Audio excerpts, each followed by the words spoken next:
Well, it's Friday. Like it or not, it's Friday. It is Friday. There we go.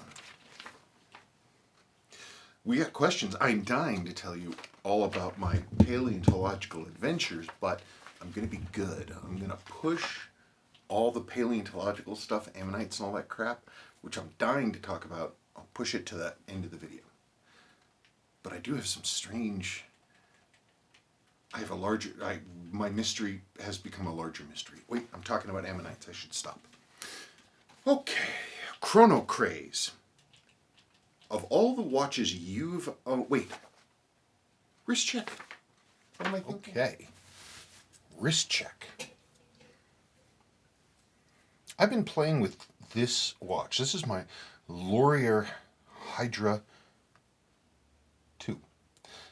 Now, I did a big review on this watch, and I was really impressed with it. There were, at the time, and I still am. But my first impression was very good. It's well-made watch. I mean, it really is a well-made watch. Plastic is non-existent.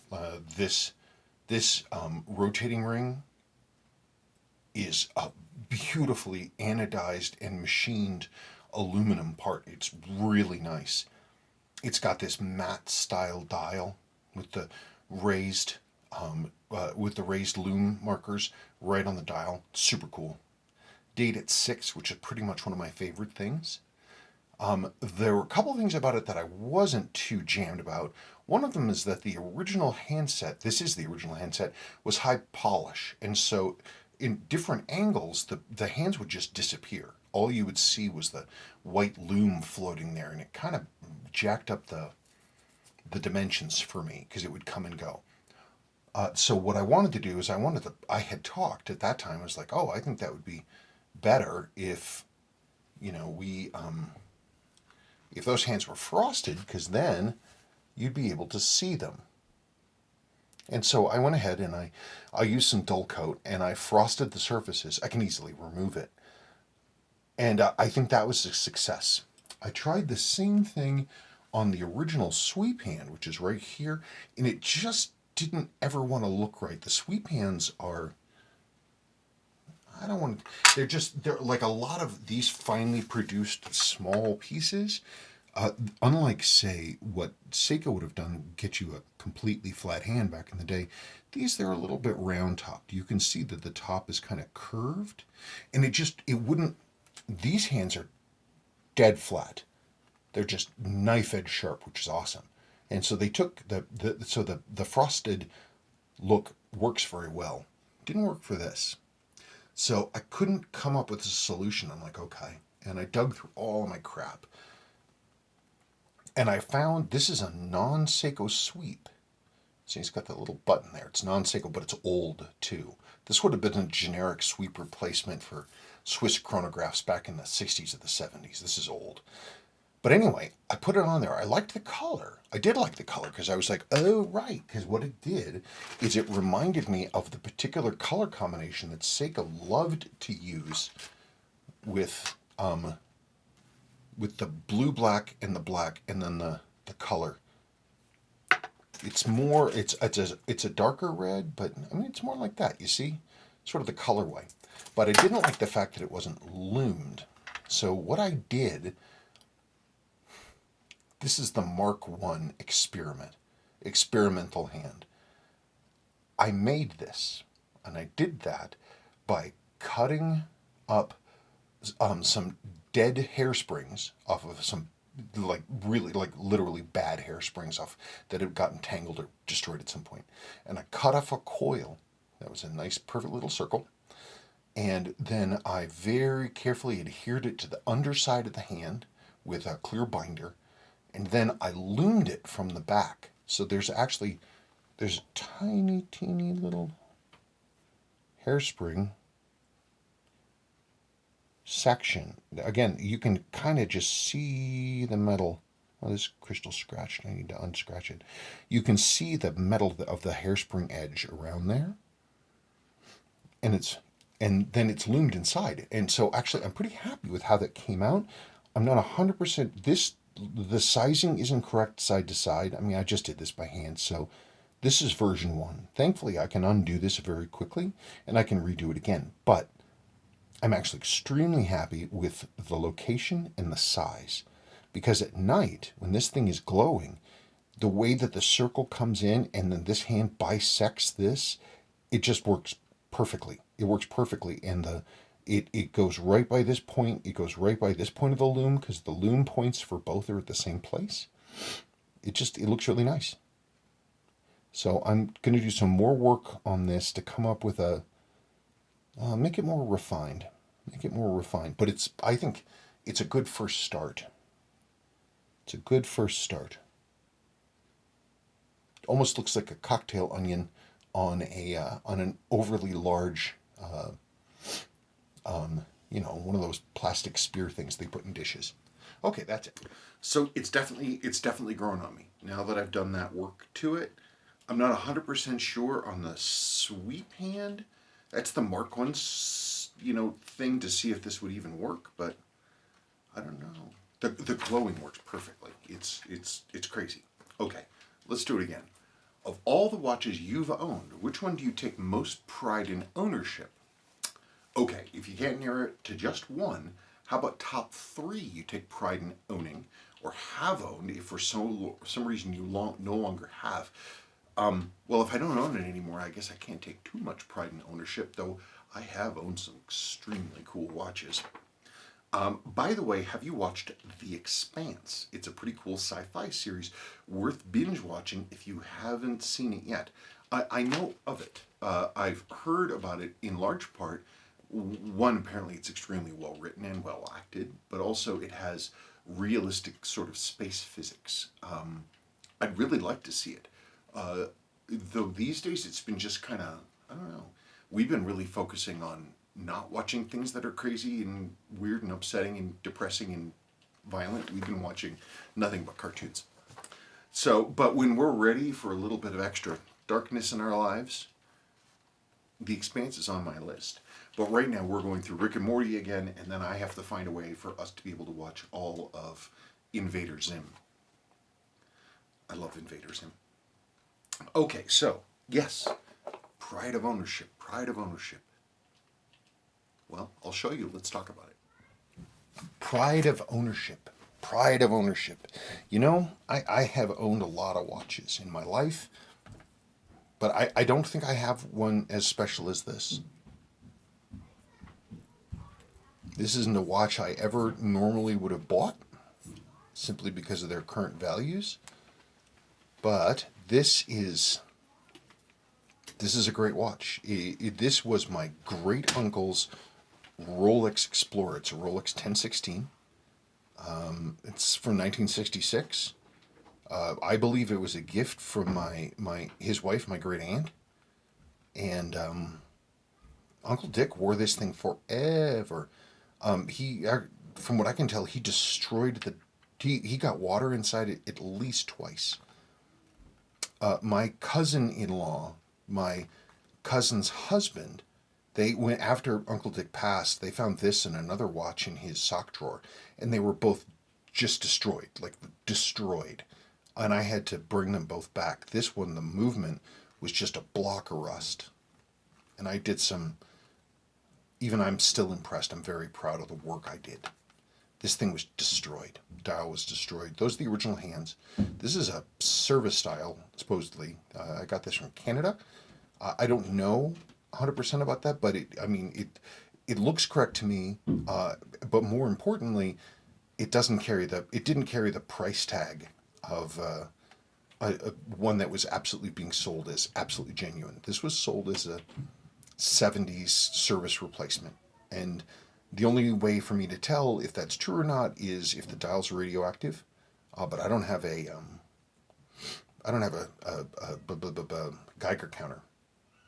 But honestly, I'm not that freaked out about it, because after the first time Uncle Dick destroyed this, the dial that got put, they took not the correct original dial. He went and got a reprinted dial, and that was from a much earlier one with a gilt, but they stripped everything off the front. This is I mean, the back is real. It's got all the right stampings and everything. Hang on a second. I get it. Want to go out, do ya? Oh, I'm sorry. Cracking wanted out. But when it showed up in the mail and the crystal was scratched and cracked and disgusting, and there was just the original old dial surface was just pulling, the reprinted dial surface was just pulling up, flaking off everywhere. But I was holding the watch, and there was just something about it. There was just something about it. And I worked like a maniac. I spent many thousands of dollars buying replacement parts and getting the things I needed to do and learning about Rolex. But the movement on this, I would have to say, is mostly correct, is mostly intact. I'm not going to get out the case back opener for Rolex and open this, but the movement really is beautiful. 1570. That's the original handset I loomed to match this dial. All the rest of it is original. Case finish and everything. It's a new old stock crystal. Everything I put in, as much as possible, no, not even as much as possible, everything I put in was genuine Rolex. The only thing I wasn't able to really confirm was this dial, but as I said, it's a good looking dial. I just don't know. I would have to get a Geiger counter, but at this point, who cares? What a beautiful watch, huh? What a classy piece. Top three. So we've got that one there, right? This is one, I love it because it's so unique and it has an interesting story, and it's a cool model. This is my Lusure 7500. These things, Lusure, these watches were made completely by Heuer. This is basically a Heuer Pasadena. They're called the poor man's Heuer. But they're not a poor man's watch anymore. These are actually pretty crazy collectible. I got this one from a dude on Reddit years and years ago. I love this watch. It's so purposeful and clean and manly, and it's like they made some great choices. Like these really thin stick hands, on paper you would think that they would look wrong or get lost in a giant watch like this, but they're perfect. I love this watch. I was wearing this watch when my father died. That week. Sometimes I don't wear it because of that reason, but it's just a magnificent watch. It's much rarer to find this one with the bead blasted finish. You see the black PVD ones a lot,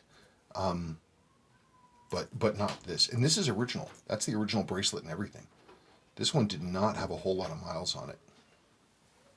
Isn't that cool? And then the third one. This is a 6159 7000. It's a birth year and month watch for me. The 7000s are rarer than the 7001s, which are what most people see. The only catalog differences that I can find don't seem to apply here. It should have a countdown bezel. Now, I bought this from the original owner. The original owner got this as a wedding present when he was stationed in Japan, when he was going to marry his now wife. And for whatever reason, he was very insistent that he wanted to sell it, and we came up to a deal. Anyway, I hope they're okay. But it's a beautiful, beautiful watch. I mean, just an exquisite design in of itself. It's a crime that these are worth so much money because I wish everybody could own one. They're beautiful, beautiful, beautiful movements. And just this exquisite one-piece monocoque case. It's one of the greatest watches ever. I don't know, it's weird. These were, as far as I understand, I think these were discontinued in 1970, but I found a JDM catalog online it's the 1971 JD1 catalog, and it shows this one and the other one, the 7001, and this one, as I said, had a countdown bezel. I don't know what's up with that. Be interested to know if this one came with it. According to what I was told by the person I bought it from, this is how it came to him. It had never been serviced before. Absolutely not. Never been opened when I got it. So I'm not sure. But it's supposed to have a countdown bezel. At least that picture says so. But I'm not sure that it does. Anyway, those are my three. I would think that, barring anything else, I could get through life with these three watches. Don't you think so? I think so. That's a good three. Bruce Barlow. Spencer, you are right. Australians will say they are from down under, but here in New Zealand we are very down under. Come down and visit one day. So wait, do you guys say down under, or do you say very down under, or do you say something else, Dancing with the Hobbits or something like that? Come and visit one day. Man, I'd love to.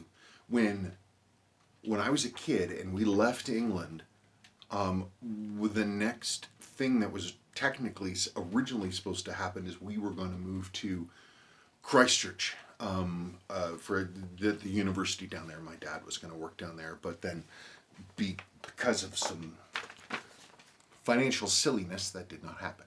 And so I spent my teen years in Colorado. Let's see. But someday I'd love to get down there. Though I gather that you guys are not real big fans of all the non-New Zealanders moving down there, so I don't know. I tell you, if we had enough money, I definitely want to go. My fear is that I'd like it so much we'd want to live there. But what are you going to do? Someday. Jeff Talley. Oh, one thing about New Zealand, one of the things that actually really charms me about Star Wars, the Clone Wars, and the prequel trilogy is their connection to New Zealand, and that extends to parts of the MCU as well, and including Deadpool, because of the character in the most recent Deadpool movie, Russell. I don't know, it's just funny. But, you know, that Kiwi accent that they have in, like, the Bad Batch that Omega has, I don't know, I just think it's charming. Okay, Jeff Talley. Jeff Talley. Hello again, Spencer. Thanks for this week's mail call. I have an email partially composed to you. You'll probably, in fact, get it before this video post, but you just reminded me. I would like to ask you for help in finding an authentic 6138 or 6139 chrono, as I don't know how to spot unauthentic parts aftermarket. Yeah, it's tough. I'm trying to think. I don't really even have any fake watches here. I really don't. I mean, but the point is, what you should try to do, really, is to find watches, pictures or videos of them, where the watch is completely original, like this. Completely, entirely original, right down to the bracelet. This is the original bracelet this watch came in. This is the bracelet that I used to name this bracelet style. I was holding it in the kitchen. I was like, hey, look at this bracelet. It's like chiclets. So this is the watch that got the chiclet name attached to this style of bracelet. I'm not toot my own horn, but I'm insanely proud of the fact that whenever I ever see anything online with one of these bracelets or even one similar to it, it's called chiclet, which is me. I just thought that was pretty cool. I named something like that. Really important. I thought that was fun. But it's hard. This is what good looks like for this particular model. Clean lume, clean dial, clean colors. Try to buy from the US. That's all I say. Fake watches. Would there be any chance of enlisting your help on this? Yeah. I mean, there's no substitute for seeing the real thing. There's no substitute for being able to look right at what good looks like and compare it to what bad looks like. I have a ton of videos, as you may have noticed, including some where I talk about, beautiful all original this, or amazing untouched all original that. There's no substitute for looking at the real thing, because there's a whole bunch of stuff that simply can't be faked.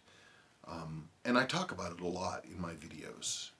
Things to look for, things to compare to. I mean, I have some extremely nice watches, but I mean, if you really want to see something to compare to, is you look at them when they're new or new old stock. So if you look up on Instagram, he's Bertnet69, and he collects basically brand new watches that are decades old.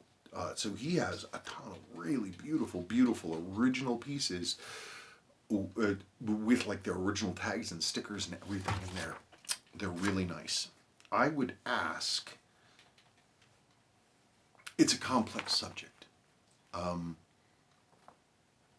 I guess the things I always look at is I always look at the lume. You always want to make sure, oh, actually even more so than that. In a 6138 or a 6139, the first things I always look at is the lume. But then the second thing I always look at, are the chronograph hands, especially the main sweep. Because there's no one currently that I'm aware of that makes a fake sweep that's acceptable. There are some that are close, but even there, they're not quite correct. So that's the biggest thing. I mean, I guess I can show a sweep versus an aftermarket sweep. Do I have any? Biggest thing is you look at that sweep. There are remakes being made today, but the difference is in the one part sweeps they have the hand tube comes up and then is rounded over, and you can see it. On the classic hand, you can't see that at all. It is a two-piece hand, technically speaking. The hand tube is separate from the hand, but Seiko took some pretty crazy engineering steps to disguise that. You can see it underneath. If you look underneath, you can see where they're together, but from the top you can't at all. But there isn't anyone that I'm aware of that does that properly.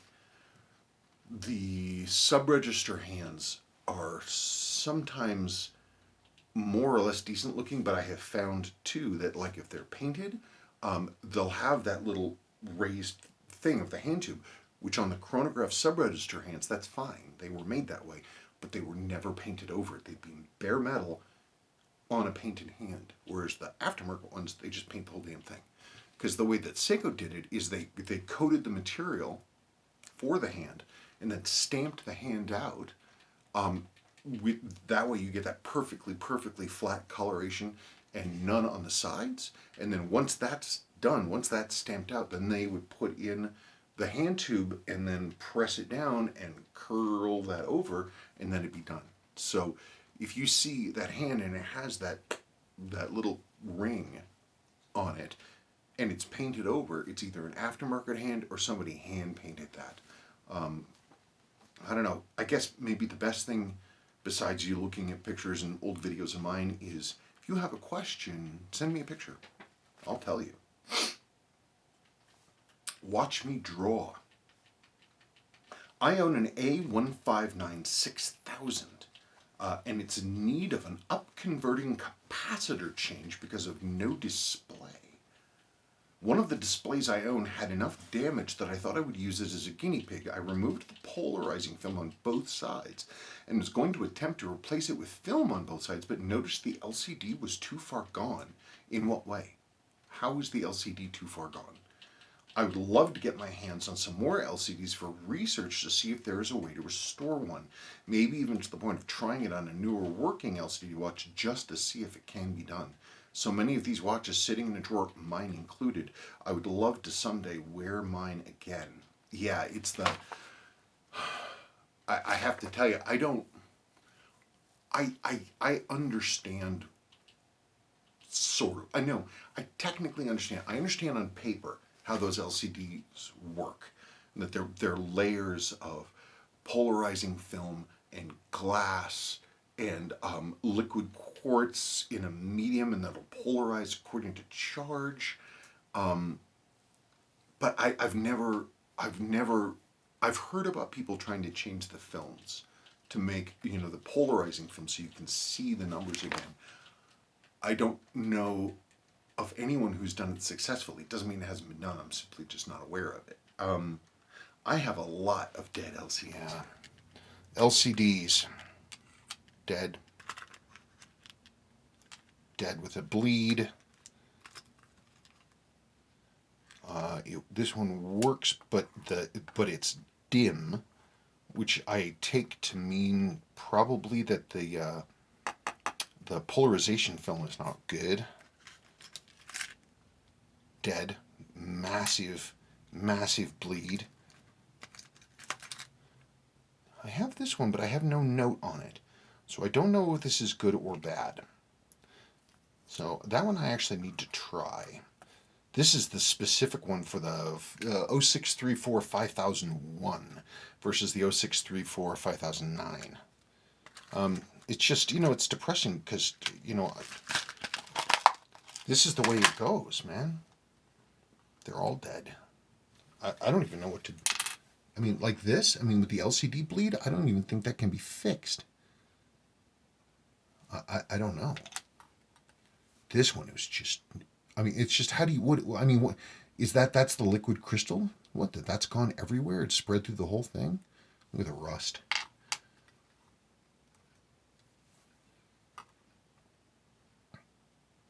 I don't know if that's a polarization thing, but I will tell you that this appears to be suffering some kind of major delamination. Some kind of chemical or something got on it. It's interesting though. Look at that. Maybe it's just a polarization film. I couldn't get any reaction out of this when I bolted it into a movement the last time. Hey, look, giant hair.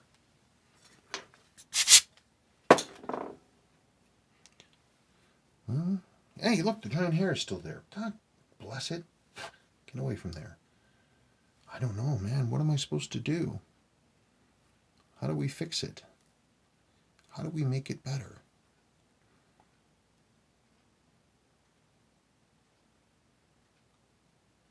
I don't know. It's a mystery. But I have a ton more of all different kinds that you can imagine. If you want some, I'm happy to send them to you. Whew, I've got a lot of them. I'm happy to send you some if you want there. I was just looking at them. I've got little ones from H55Xs. I've got bigger ones from a number of different things. But a lot of them you're going to find have bleeds. So I wouldn't ever send you anything with an LCD bleed, but that's where basically the LCD liquid crystal material gets out. It's the glass cracks or something cracks and it moves. I don't know how that stuff is contained. There's just a lot about those I don't know. Rightly or wrongly, whenever I come up with anything against something like that, I don't know. I just kind of go blank. I know the basic idea of it. I know how to clean the things. I know how to trace the lines and which piece means which segment, and I can look at all that stuff. But I've never tried to repair. So let me know. I'll mail you some. Michael Matera. Hi Spencer, thanks again for another great video. I was wondering about your approach to buying watch lots. I'd imagine your approach when you started may have evolved, and you probably have great connections now. I don't have any connections anymore, any more than you. But I'm curious how you went about getting lots that helped your watch knowledge and repair skills. Did you see something that piqued your interest in pictures, or did you just blindly go all in when the price seemed right? Possibly it's completely different. Thanks again, and I hope you and your family are having a great week. Well, in the old days, I would be looking for, I would just look at Seiko lots, and you could get, batches of pretty decent watches for not a whole lot. I mean, the first 6105 I ever got was from a watch lot. In fact, I got a 62 MAS once from a watch lot. And the way I used to find them is really boring and time consuming, which is what my darling bride calls sitting and clicking, which is me sitting on the computer for hours and hours and hours and taking search terms on eBay and cutting my searches a bunch of different ways. Seiko watch, old Seiko, Seiko lot, old man Seiko, junk drawer Seiko, and I would keep cutting and cutting and cutting. every time I would do one of those, unless I was looking for something specific, I would always narrow my search to US only. If I was feeling really adventurous, I would omit watch, or I would also omit Seiko. You look at like junk drawer lots. It used to be, they would, Grandpa would they'd go, they'd be cleaning out the house, and they'd go to a sock drawer or something, and they have all this random crap, and they put it on there. So, and I found one of the nicest 6117 6400 Navigators world times I ever owned came from one of those lots. There was all the rest of it was junk, like like that with the novelty wooden nickels that used to be sold, fake toy spy cameras, broken eyeglasses, just junk like that. Watch lots themselves, though, I would look. A lot of times in those days, when I was first doing work, I would be looking for I would be looking for something I could restore, that I could work on the movements, 6106s and 6119s and that kind of stuff. But I don't know. I guess when I would be looking at a lot, and it was something interesting, I wouldn't buy it unless I said, I need that, or all of these watches, that one watch is worth something, and that one watch will pay for all of these. I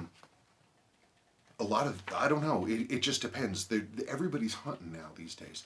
Though weirdly, they're still not hunting that much on eBay. People are trying to go to like Etsy or Shop Goodwill.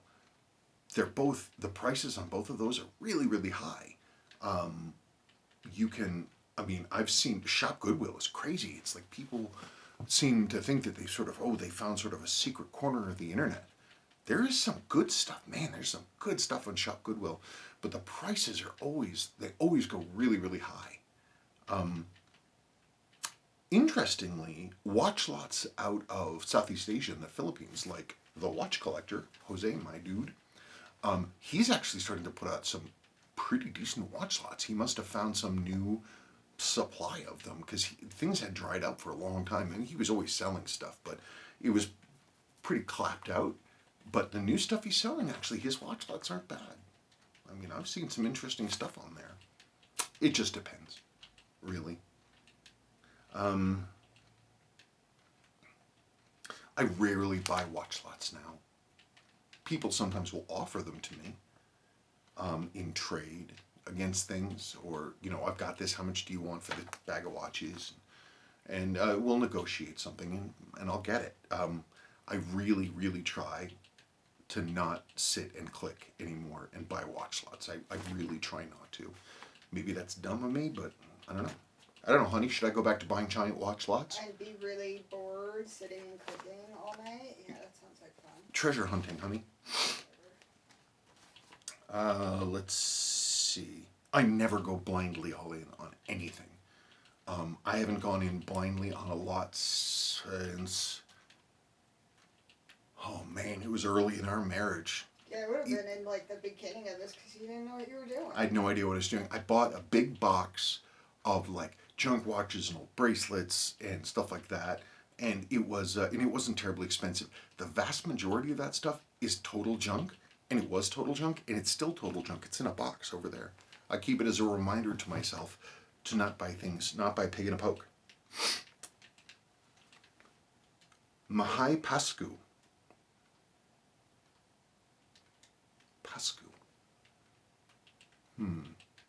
What? Oh, nothing.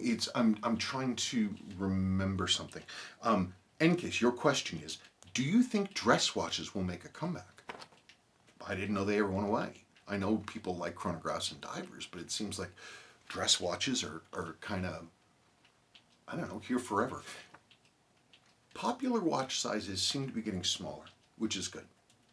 Every time I revisit an older Seiko piece, like something from the late 90s or in and through the aughts, you can see just how big they are, big and heavy and chunky. They were so big that their sort of height of bigness, which in my opinion was the SUN line, SUN 019, SUN 023, they're like a shrouded diver, but they're kinetic. But they're huge, they're gigantic, and they're so big, and they're so heavy. Seiko made the shroud and the shroud screws, I think, out of aluminum. And so I actually tried to get the shroud off of mine to clean it, because it was just dirty. I was using it as a, garage watch. And I had the right size Allen heads and everything else like that, and the insides of the Allen heads just stripped out. Just stripped out. I'd never taken it apart before. I wasn't really hauling on it. Why you would make structural screws out of aluminum, I haven't the foggiest idea, but clearly they were so concerned about weight, they made that choice. Maybe I'm wrong, I don't know what it is. Maybe I'm just incredibly strong and steel cannot defy me. I don't know, who knows. Honey, with this turtleneck and that pointy beard like this, I kind of look like, You look like a professor. look at Professor, I don't look like a supervillain? No. I don't? No. Robert Ramsey. Hi Spencer, I really enjoy your rebuilds. Oh, thank you. Explanations that demystify these incredible little wrist machines for me.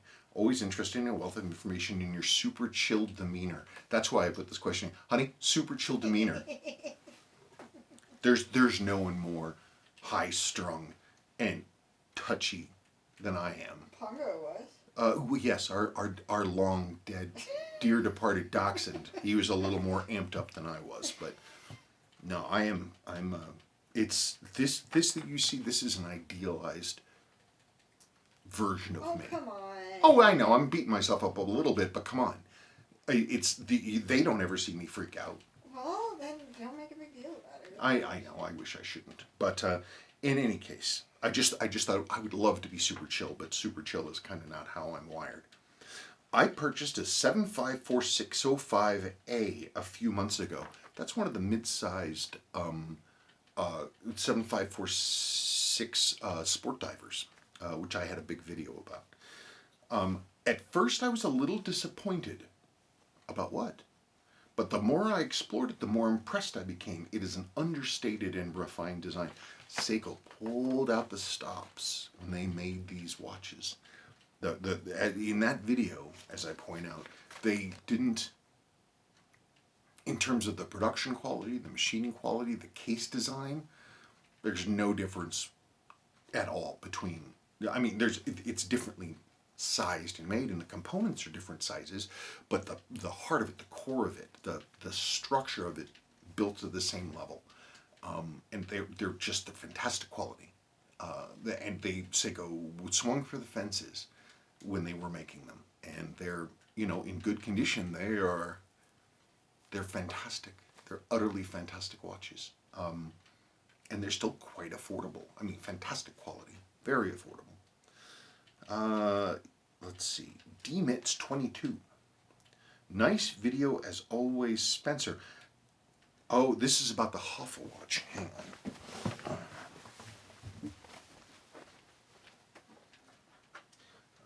I don't know where I put that other thing. Where did I put it?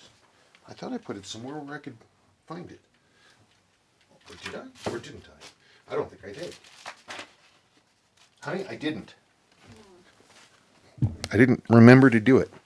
Okay. The Hoffa Watch. For those of you who didn't see this video, it was in a watch slot, the most recent watch slot. It's a Waltham. Beautiful Waltham. Wasn't even actually worn that much. Has that Teamster logo on the front, but on the back, it has former Teamsters president etched in, Mr. Jimmy Hoffa. A blessed memory, wherever the heck he went. It's a beautiful watch. Anyway, I wasn't aware that it had Hoffa on the back, and I talked about it. So here we have DMITS. DMITS 22. Nice video as always, Spencer. Having been a member of the Teamsters in the 1970s. Wow. I can say that the Teamsters watches were either Jimmy Hoffa or Frank Fitzsimmons, and they were not uncommon. They were usually a Waltham or a Hellbros. That's crazy. That's wacky. So these things were kind of normal. And you were a member of the Teamsters in the 70s. What part of the country were you in? I don't think I've ever met a former member or even a current member of the Teamsters. It's a name and a word for movies for me. I don't think I've ever. I mean, because it's not like back east, where you're driving and you see all the dudes in the hard hats on the highway, talking to each other, standing there and being like, "Oh yeah, I'm totally working." Is it 91 or 95? 95. It's 95 on the bottom of Connecticut. Now I'm in my 50s. My dad was born and grew up in Stratford, Connecticut. So right on 95. So we were always going up and down that.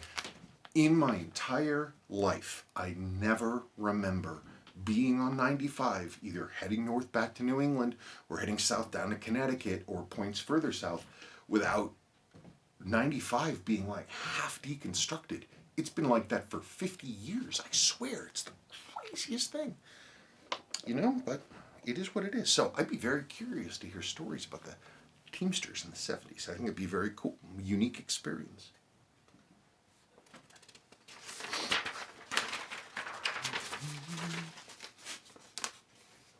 Forbin Colossus.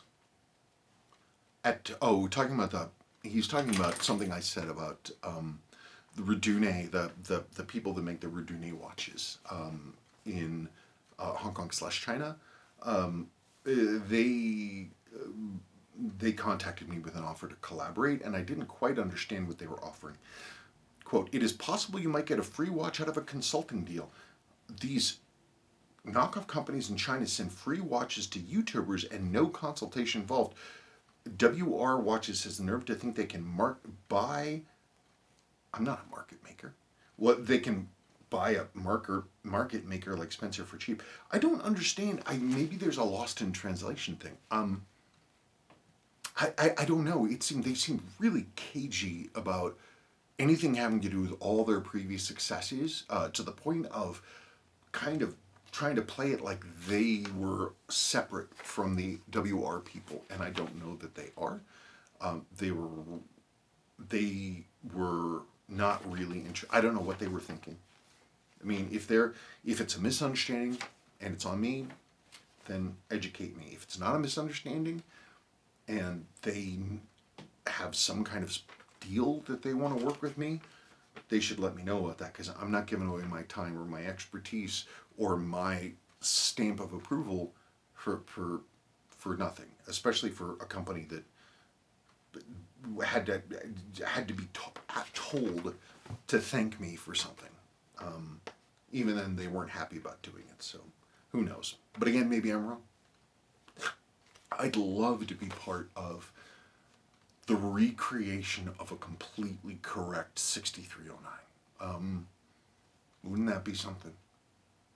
But I have to trust the partner, and I don't know them. I really don't. But they do make a very fine 6105 knockoff. Let's see. I'm going to get back to that question later. That 60... Oh, this is from Ryan Walters. He's talking about... this is a quote from an old video looking at some of my sport divers, unrestored ones. It was in the 7548 video, because I was talking about how 754Xs can be swapped with 6309s or 6306s or 6319s or 6349s or anything else. 6306 8000 is like what would happen if a turtle and a dress watch had a baby. Yeah, it's got like this really like sport thing going on, but yet it's unloomed. I don't know. It's interesting. What a versatile watch. You should definitely film the restoration on that guy. If ever I get around to it, I will. Yeah, Ryan, here's that 6306 unrestored. Totally unrestored. Straight to me from Japan.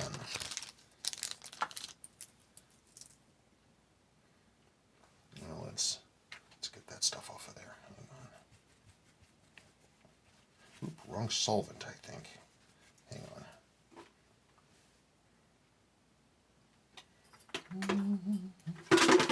Nice.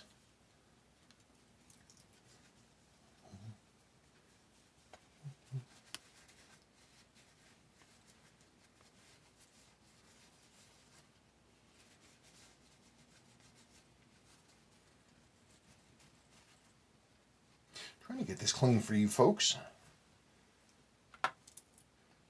So yes, 6306 Silverwave dress watch. Look at that. I just touched it and it's running.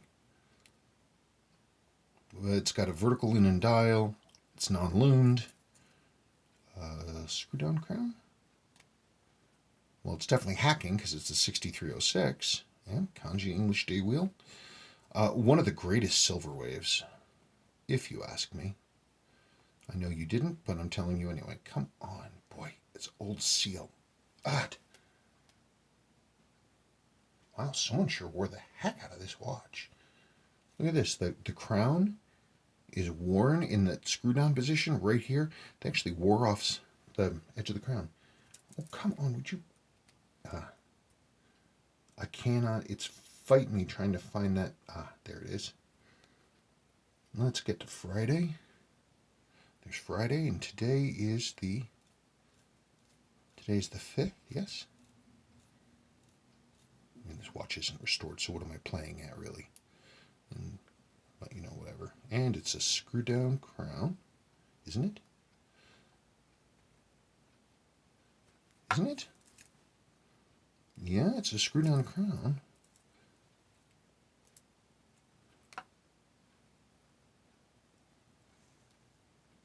Let me try.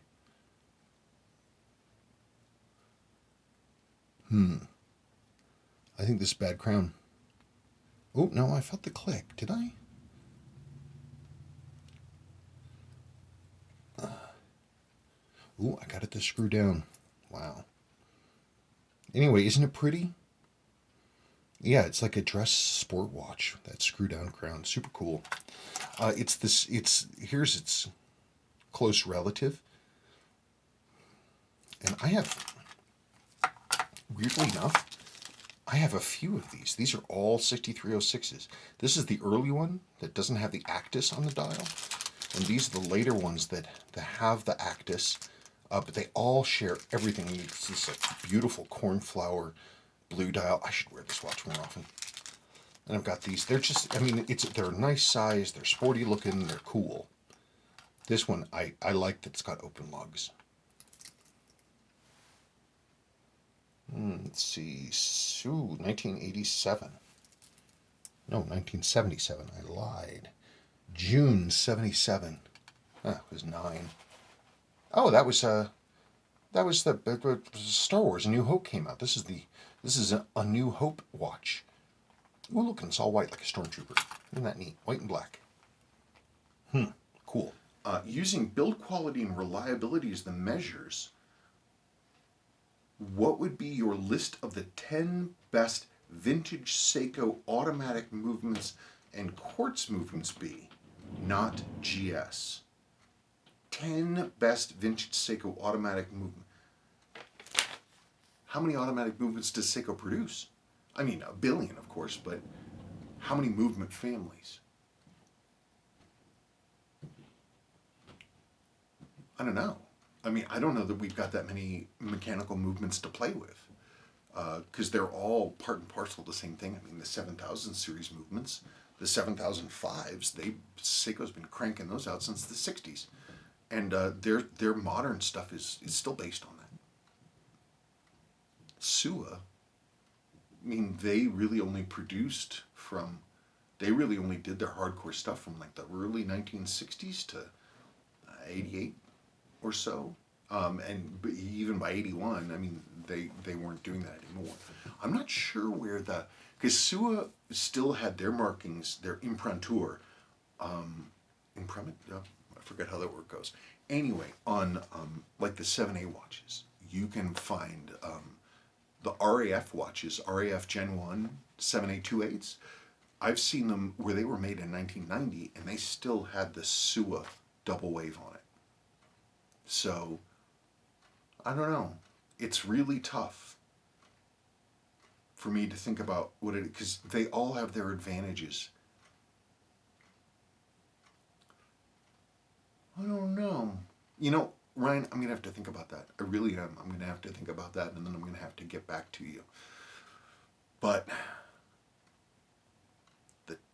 one of the top ones that I always think of is the 6216s. 6218, 6216. They're just the 6216s especially, because it's the same thing basically as a 6246, which is a Grand Seiko. Sorry, it's a Grand Seiko movement, but it was much more generally released as just a watch movement. But they are the only disadvantage I can think of with them, if you want to call it that, is that they are relatively slow. They run at 18,000 BPH, which is what I call a chugger. It's just dunk dunk dunk dunk dunk, and it's, but you know, the thing is, it's the same beat as this Rolex. Also the same 18,000. It doesn't having having a high beat. What you're doing is you're subdividing the seconds more finely, which means your average should, in theory, hew more closely to the middle. Average or mean? I always forget. But if you have a really good, solid movement, well built, that takes power and distributes it cleanly, 18,000 BPH is perfectly fine. Like 6619, Seiko 6619 is a completely unloved and forgotten movement. They're great. They're great. The best, in my opinion, the best of the MACV SOG watches is the 6619. 6619 movements are fully jeweled. They're old school. They have things like shepherd's crook springs and things that can go kaboink, but they're just great movements. Extremely simple. Well, not simple. They are robust and they are strong, and they don't have a lot of fancy crap in them. Let me put it that way. It was a movement designed for a purpose, and Seiko used it. And like the 6619 movements were sold to companies all over the world to put in their watches. So it was sort of a generalized thing. I don't know. You have the five sixes are awesome, except for the failing quickset wheel. 5.2s are pretty cool, yeah, because 5.2s became the 4S movement in the Alpinists. They're a little finicky, though. They're really lightly built, and they're really thin like this, and so they can be a little testy to service. I don't know. 7S26A, that still is one of my favorites. Simply, the way they behave and how strong they are. Even without service, if it hasn't been abused, a 7S26A or 7S36A they run beautifully. They give not totally different, but they give significantly, consistently better numbers than the B or the C or the 4R or the 6R. Seiko did something terribly right when they made Seiko did something terribly right with the A movements, the first gen of the 7S's, after the 7009s went away.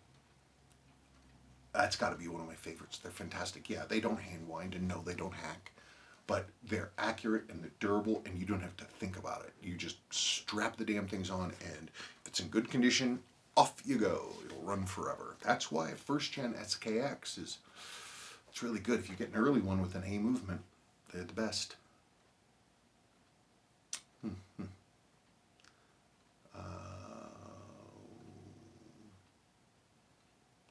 Jeffrey Albarrando Rivera. I certainly hope I got that right.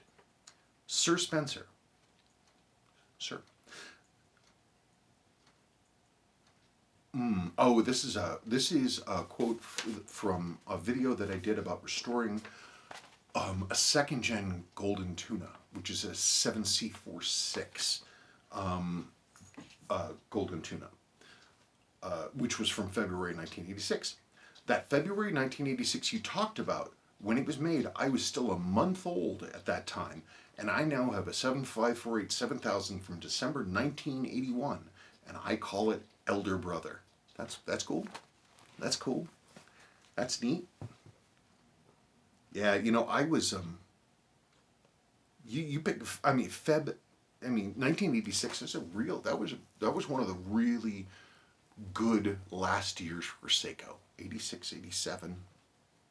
That's, that's right when a lot of the changes happened. So you were born at a good time. Now you see, I was born at the I was born at the earlier end of Seiko's golden age, actually before they even started really kicking in. But I mean, I'm able to still get things like 6105 8000 slim cases. A lot of those sport divers that came out, but they even came out in like 69. What's amazing is that Seiko's that era where Seiko was just on fire and everything they were doing set the market for everything else. That was from you could say it started in the early 60s, 64, especially with the 64 Olympics.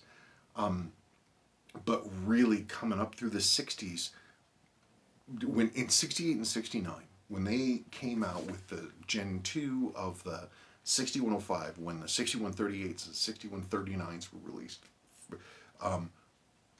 King Seikos and all that other kind of stuff, Lord Maddox, Seiko just started doing some amazing stuff. So it's a good time to have been built. Not much longer than that, though. Somebody wrote me, it's like he was born in, I think, 88 or 89, and it's like everything had just ended. And I was like, 7002? Maybe really early one? Some quartz watches? Maybe? H601? Maybe? CWE 072.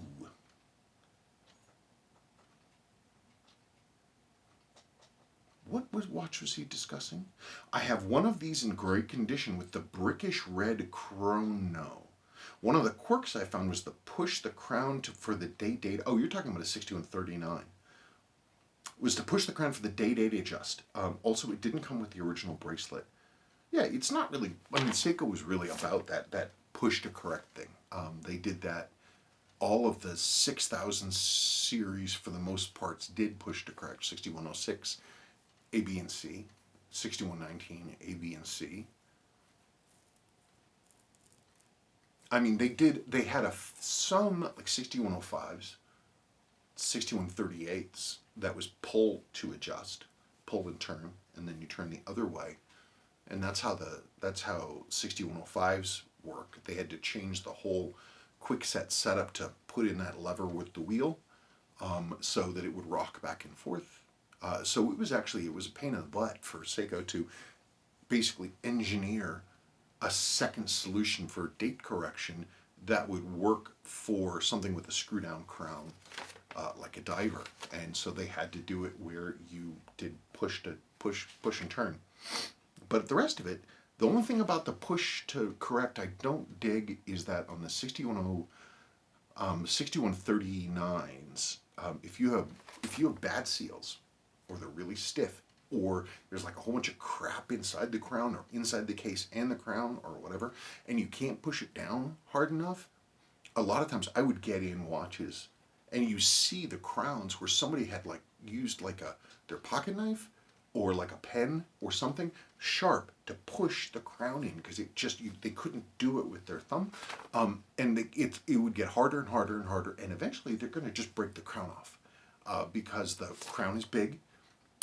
And the stems are not ductile at all, and they will snap just like this.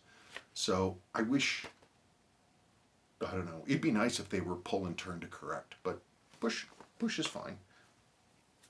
Though it also means that when you're making a new stem for 6139, you have to test it repeatedly, because they come with a full length section of threading, and they have the actual functional part of the stem, and then they have a big long threaded section, so you can cut it down wherever you want to. So you have to fit it and test it. I've never, that I can recall, done one of those one and done. You always have to assume it's gonna. I wonder, who has a cowlick in their beard? Watch nut. I just bought a 6309 5120 TV style watch. I bought it for the movement, but the blurred pictures on eBay don't do its condition justice. Nearly NOS, a really nice watch, and I'm keeping it all intact. They're cool. cool. I've got a couple. I'll show you.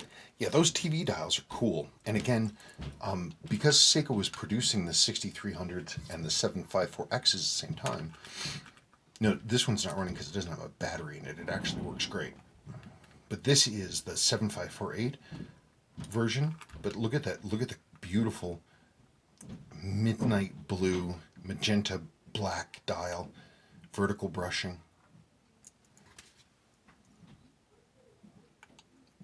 You see, when I look at watches like this, yeah, it's beat up and it was filthy when it got here. But look at the lume. See, if you saw this picture, if it looked like that, you'd think, oh, geez, the hand lume's all jacked up. Then you look and it was actually on the crystal. The lume itself is perfect. The hands look great. The original bracelet's never been restored. It looks like it had a short, hard working life. February 79. It's cool. And like I said, it does run.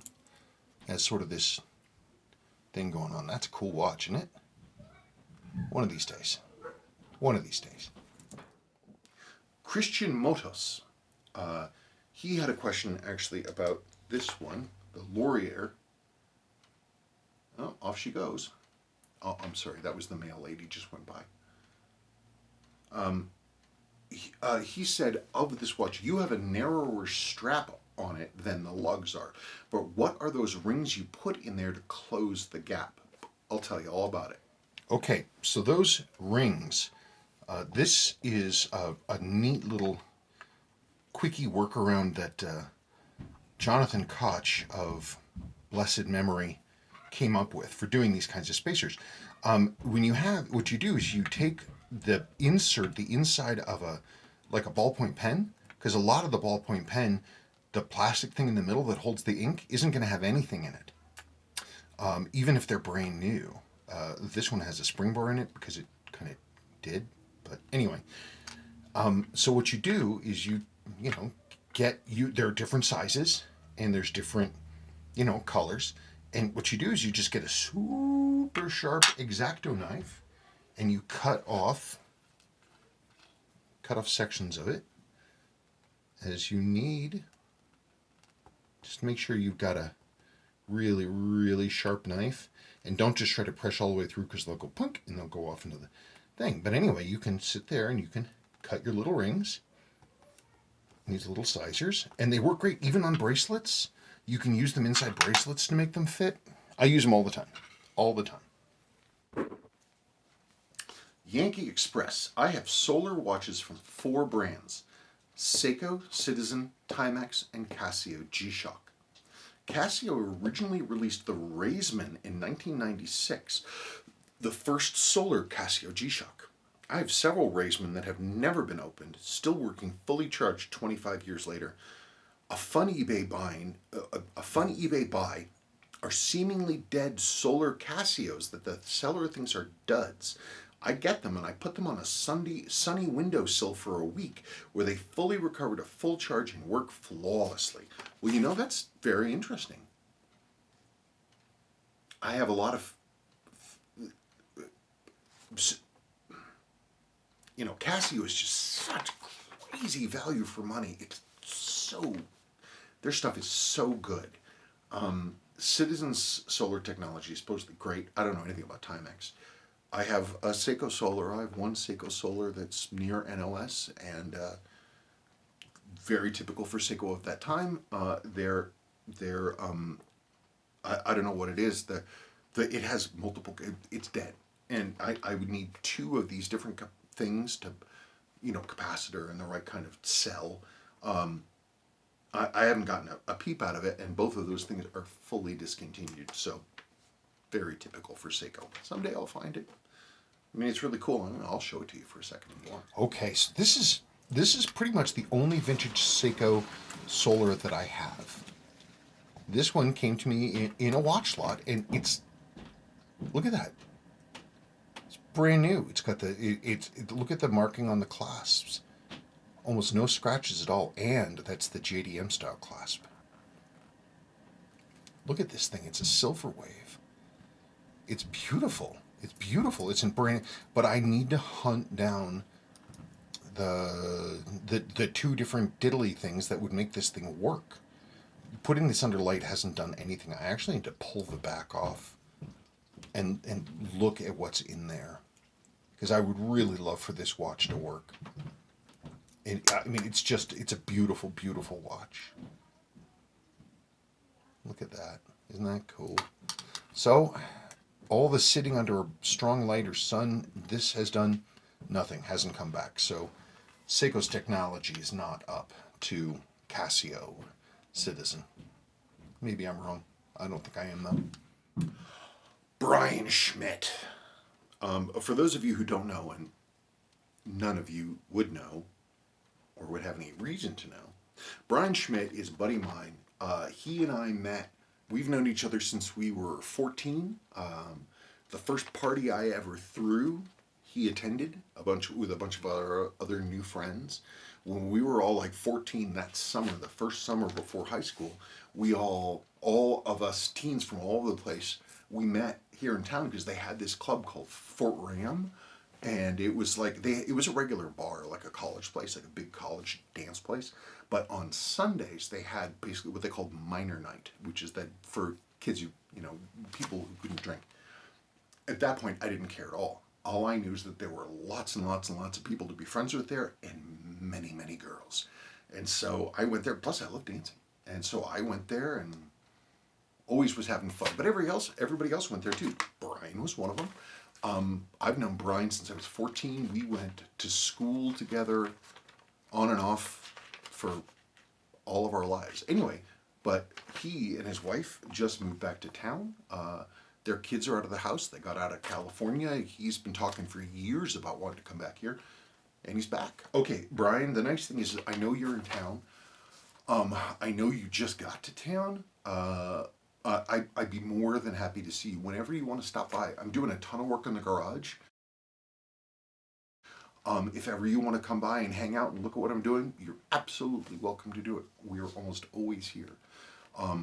Feel free to stop by, and you and I can hang out. If you're here in an evening or a weekend, we can relax Colorado style, and and really get some talking done, because we haven't talked in a really long time. Really, we haven't really done that. And I'm glad to see you home, and I want you and your wife and everything else to be great. I want everything to be great. And I'm happy to see you, and Sabrina is looking forward to seeing both you and Linda and all that stuff. And I think it's going to be awesome. So whenever you're ready, dude, just text me or just stop by. We're here. I have no plans for this upcoming weekend at all. Cleaning my bench. The garage is almost fully sealed. Like, it's like to the point that like I can heat it with a little toy heater and it will stay warm. So we sit up there in the evenings. We talk to each other, my wife and I. But I could be talking to you, man. Come by, have a seat, take a load off. Oh, and I have orange diapers. Oh gosh, do I? And we'll set you up with something. Calderoni Alessandro. I think I got those names reversed. The gentleman's name probably is Alessandro Calderoni, but I'm not sure. Hi. Hello. How much do you think a 7828 702A is worth? A 7828 702A. Well, that's one of the... It depends. Is it the gold one? Or is it the all stainless bond one? Because that's a factor. If it's the gold one, I have 3 or 4 of them, and they're beautiful. I have some that are near mint, and they're beautiful, but they don't fetch a terrible amount of money. If it's a bond one from View to a Kill,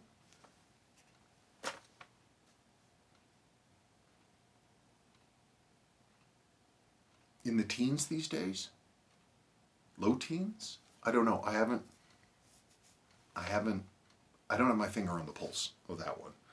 But it really depends. If it's a gold one, in fact, gold ones are great, because the thing about Seiko's plated gold watches is the plating, which is over base metal, it tends to look pretty crappy fairly quickly because dudes don't clean their watches, and especially didn't in the old days. And whenever you would get a any place where any oils or anything from the body could get through that gold plating and hit the base metal. You get you're getting electron exchanges, and the base metal just melts away, and they look awful. It looks like they've been chewed on. Well, what that means, people stop wearing them because they look kind of gnarly. But then that actually means that they weren't actually worn for, relatively speaking, a whole lot of time. A lot of times the movements are in great shape. Ditto for the dials and the hands. That's something to look for. Citizen 9. Lovely collection. Thank you. I got a 7A 3A chrono from my father, actually on an Orient Watch branded racer. Such a good chronograph movement. That is wacky. I looked it up. Let's go look at it.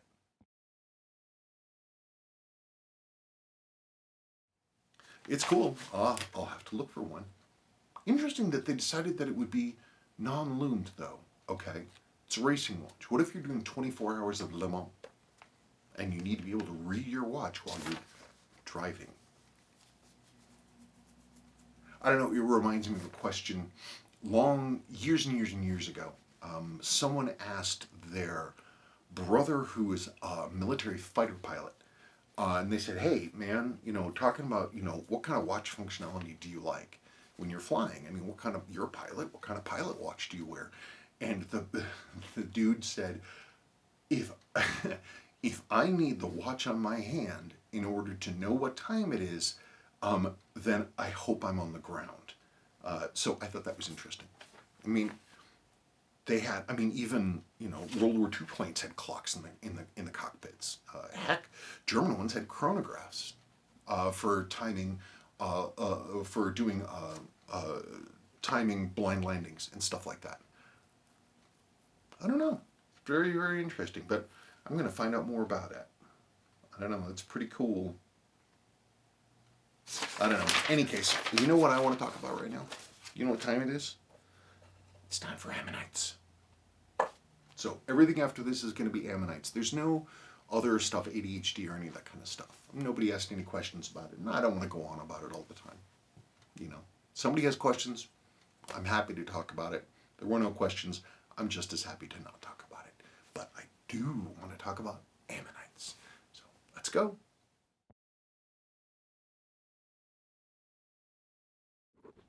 Okay, Ammonites.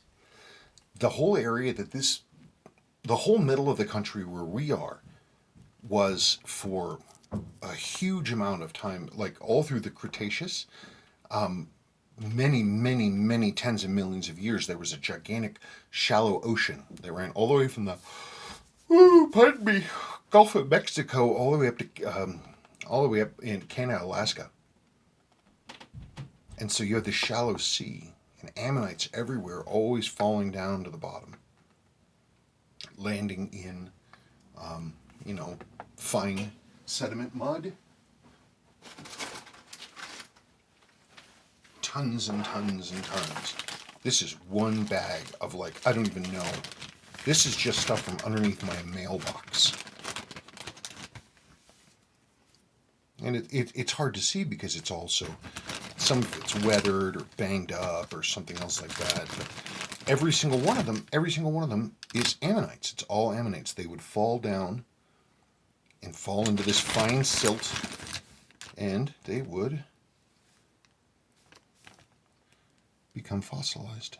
It's hard to see. I can see them because I'm used to looking for them. There aren't very many that you're like, aha, there's the ammonite. But the next thing that happens, so you have all these layers and layers and layers of sandstone with all these buried ammonites in them. You can kind of see the curve right there. I want to find a better one. Come on. Well, you can see some bits in this one.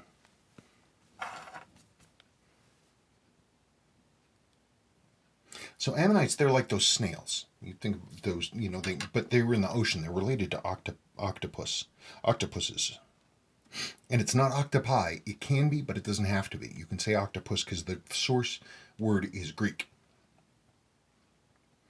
Anyway, but you can see the curl here, and these are sections of the valves, the chambers.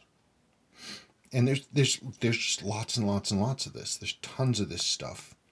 Tons of it. And then it got to the point that I realized that even gravel, the gravel that I have everywhere, has ammonites in it. Let's see if I can show you this one. You can kind of see this one. There's the center here. And you can see it's curling out like so. If you look really closely with magnification, you can actually see the layers, the chambers as they come across. There's another one right there. It goes weep. Okay, but this isn't sandstone. This has been through heat and pressure and melting and deposition from all kinds of crazy stuff. Because you get sand, even sandstone, hot enough. You get sandstone hot enough and it starts to melt. You can see there's a curve there. You can see right there. Jigga, jigga, jigga, jigga. Not sure what this is, but boy, it's something. Anyway, you melt this stuff, and if you melt it long enough, it starts turning into stuff like this. See the center? Somebody, I think, calls this snail's blood. I don't know what it is, but you can see the center. Looks like a pineapple ring, doesn't it? And then you can see the bigger outer curve here, and you can see the different chambers are in there. And this one runs off down this way. Down here, there are more circles. And this one, you can actually see, this was crazy. It's semi-translucent. These are sections of the shell floating in here, and you can see them because it got hot enough that this melted. What you have is you have a magma pocket comes up. But the Rocky Mountains here, we had a whole lot of one-off volcanoes. As the Rocky Mountains were being built, this whole thing was a volcanic plain, and so you could have a one-time volcano.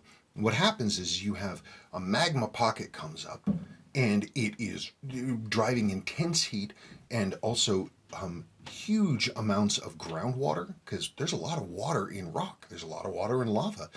But because of the pressures and the heat and everything, it stays there. So as the water, though, starts to come out of the rock and move, it's very corrosive. It's carrying a lot of chemicals and minerals. And as the pressure drops and the temperature drops, those get deposited. And then you start getting all kinds of weird things in there. But you get these kind of melted ammonites. And then as the Rocky Mountains keep coming up,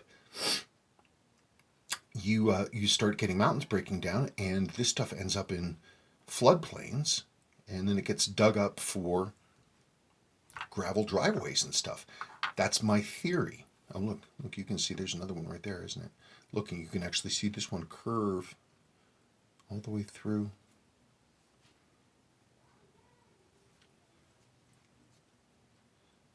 Look at that one.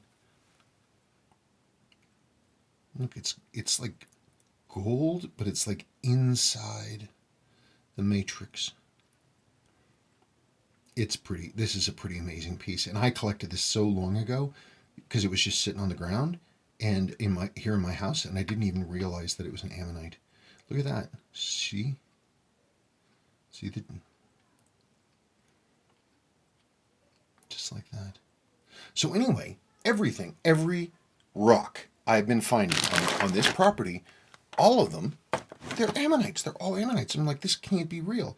How can every gosh darn rock, including the ones in my gravel back driveway, how can they have ammonites in all of them? And I'm like, it must be insane. Somebody's got to be messing with me.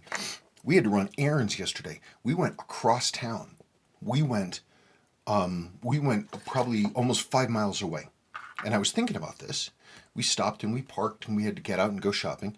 And I looked down and I was like, well, let's test it. And I picked up a rock at random, literally at random, that was mostly buried in the mud, 5 miles from here, almost.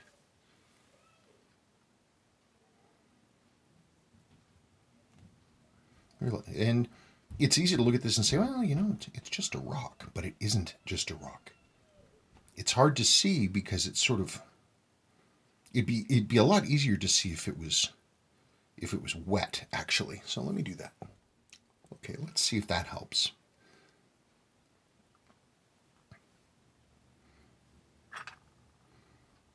So we've got lines in here. You have a center here. You have your radiating lines here. I was looking at this really closely last night because I couldn't believe it. I even found suture like that. You can see everything is here. It's all here. This, I reached down and at random, 5 miles from the house, picked up an ammonite. Look in there, it swoops around. You can see the sutures. I was looking at it last night and I was like, oh my God, those are the sutures, which is how the shell hangs together. It's like our skulls. Our skulls are all these plates of bone that are grown together. Same thing here. When it would grow out a new section. Look at this one. You can actually see the lines there. Those are some of the suture lines. But I was looking and I saw some really complex ones and I was like, holy cow, it's the suture lines.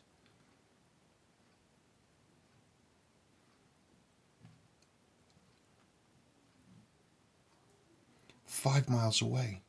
I'm like, how is that possible? I'm like, the world's playing tricks on me. Look. That curve right there. What are those darn suture marks? I saw them and they were just as clear as day. But this is kind of muddy in the sense that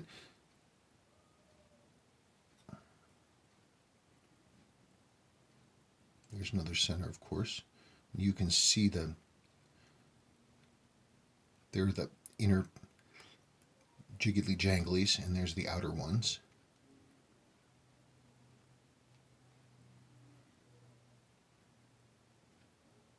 These little dark lines, that's some of the structures. I just don't think I have the right light. God, you can see more here. Like this is all something, as is this. 5 miles away. Okay, well, I was like, okay, fine, fuck, whatever. That's crazy. I mean, this thing is a complete, not a complete, but this is the center of an ammonite. I mean, I just reached down and I picked it up. Is that it? Suture lines.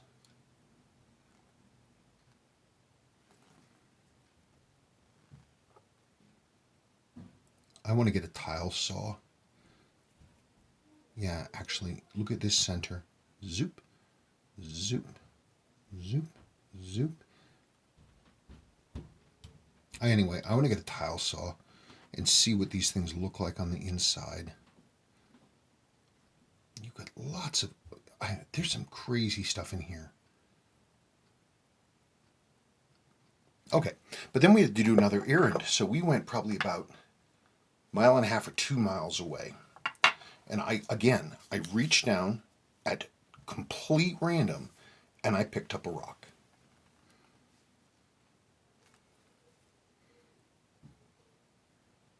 And I was like, there's no possible way. There's no possible way. But there is. Here's a circle. There's another circle right there.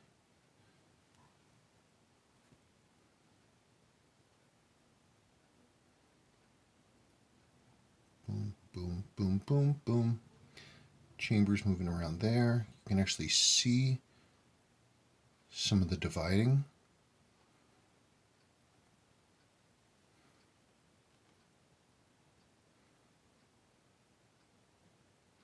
This one's not as clear, and I had to really, really look at this one until I saw things that I knew. Boop, boop, boop. And I was like, and again, this was miles away, and I'm like, what in the heck is going on? There's another circle there. Look, you can actually see the lines between the chambers. And there's some right there, and you can see it. I mean, it's hard to see. Yeah, there's the center. Line, line, chamber, triangular chamber, triangular chamber. More. I'm not sure what this stuff is.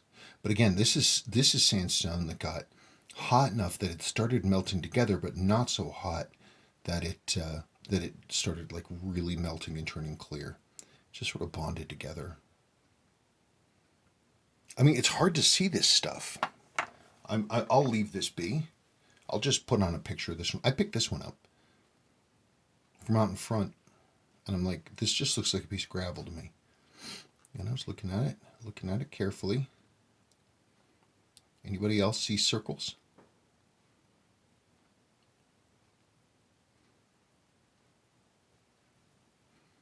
So all I can think, yeah, there it is.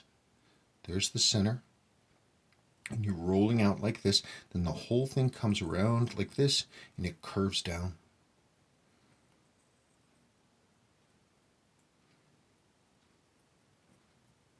I never would have known it. So it appears that at least in 3 separate places in this town, all the rocks are ammonites. And I'm thinking, well, most of the rock for this place came from a huge like floodplain down St. Vrain, which is, I don't know, 30 miles south of here. All the stuff that washed down from the mountains, they've been mining gravel out of that thing for this town my entire life. So I'm starting to wonder if all of this stuff, I don't know, maybe Fort Collins is the Ammonite city, and I discovered it, or I'm the last one to find out, and everybody knew about this all the time, but I didn't know. So now I have to spread my search farther afield. I have to start to begin to understand and map down where I'm finding these things in the town.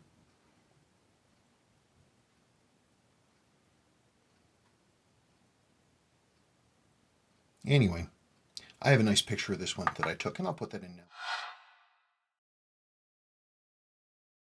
Okay, so that one was, that was pretty neat, but it was kind of an afterthought.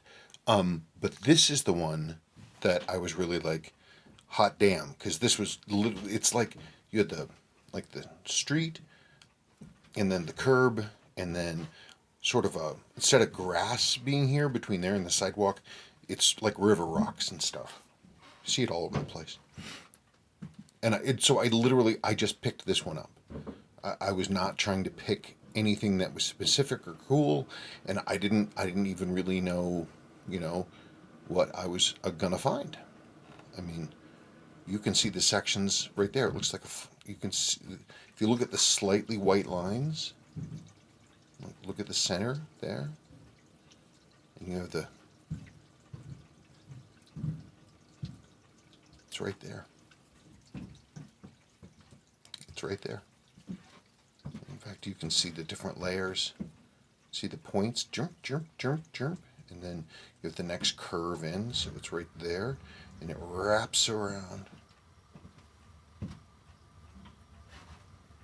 I mean, look at how clear it is. I literally leaned over and picked this up. It was right there. So I have now 3 points of data saying that, oh darn it, where did that other one go to? This isn't the right rock. Oh wait, or was it this one?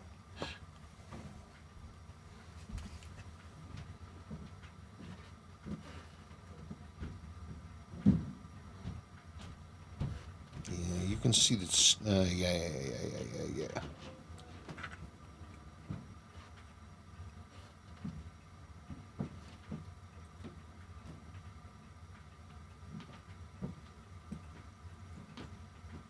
See the right there. See like the chambers. We've got something out here that looks like a straight one. These often come together. They're called compressor, I believe. This one you can see the curve right there.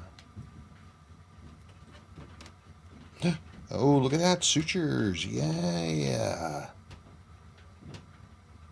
Oh, and you can actually see the curve there really nicely. See the lines coming off? You can even see the points of the chambers there and there.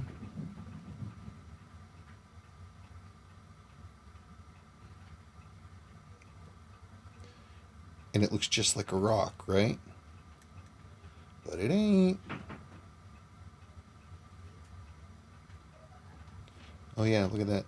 So you got a circle piece here. Heck, look, you even have still, looks like some nacre. And some internal impressions. Anyway, you got this, but look at the lines, the different cells. Crazy. So I have a mystery on my hands, and I got to figure it out. If I had, like I said, if I had to guess, this stuff is all material that's been filled in this town from that St. Vrain place that they've been digging out gravel there my whole life. So maybe this is all from a section of the volcano and everything else like that. That, you know, all the stuff that's here is right on that dividing line. I mean, I've got one more piece.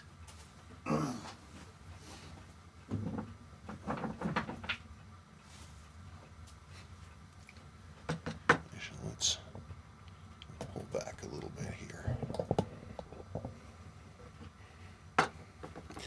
So it's like, you know, as things drop the heat, you have things that are melting to crystalline, yeah?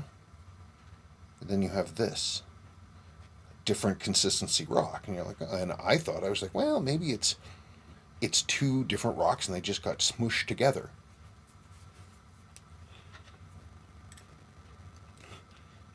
There's a coil. There's another part of one right there. You can see your wiggle, wiggle, wiggle. Actually, you can see that stuff right there.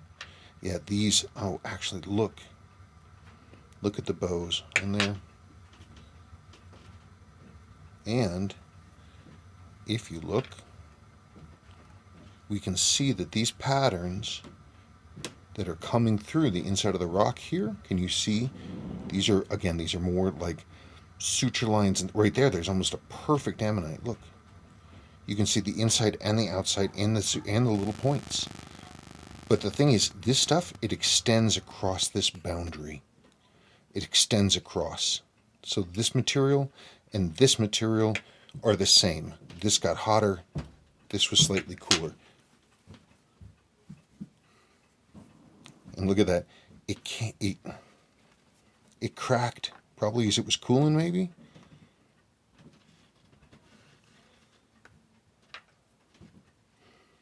Yeah, look, you can look at all the stuff that you can see the curve. But you'll notice the pattern again. It carries right from here over to here. In fact, look at this circle. Do you see the triangles? Chamber. Oh, look at that. Those sutures there. Yeah, and there's a triangle, and there's a triangle. So right here you have a complete circle created by one animal on both sides. Look, God, there's another one right there. And so then we look inside. This originally was not broken. This thing was whole when I found it. And I stupidly cracked it open, which I'm super annoyed about. It looked like this when I picked it up. But you can see how the crystalline structure changes from one part of this rock to the next as the heat moved through. It looks like there was some deposition of, like, I don't know, volcanic glass mica or something.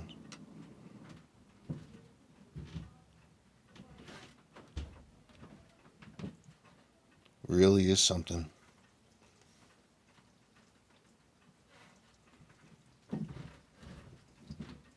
Look at all the patterns. You can see them here. You can see them right here. Curve.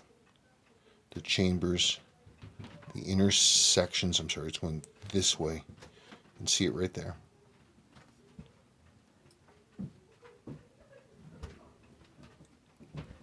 More.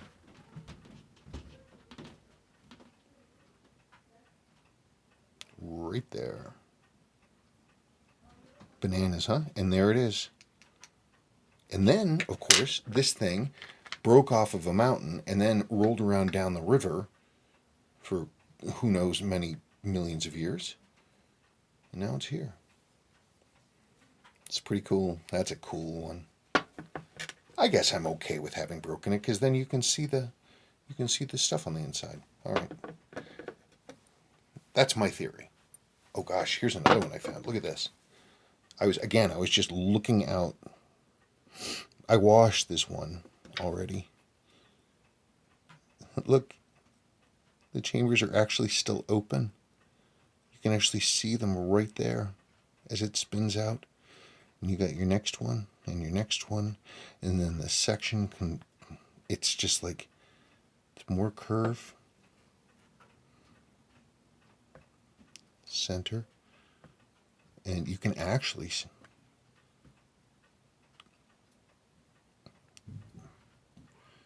there's definitely your center, and you can see, look at that. Look at that. Points of the shell.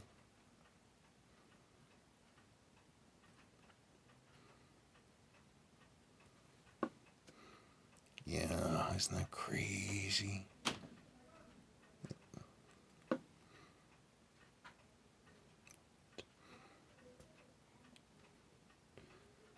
Look, you can see the lines, the striations coming up from the center.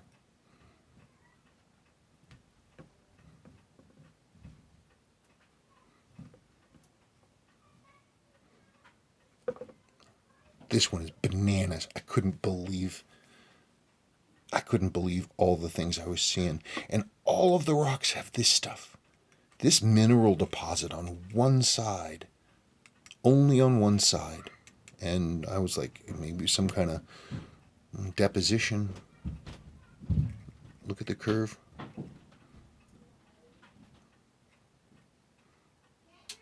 So what are these structures? Look at that one. Look, because it's like in semi-glass. But yet you can still see the chambers as it gets bigger.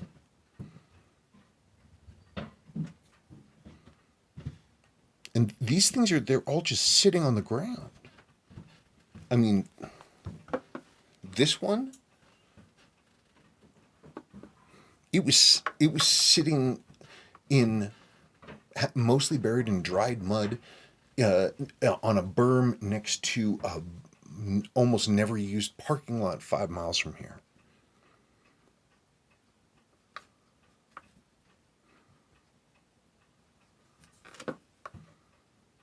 Well, Fort Collins, the Ammonite city.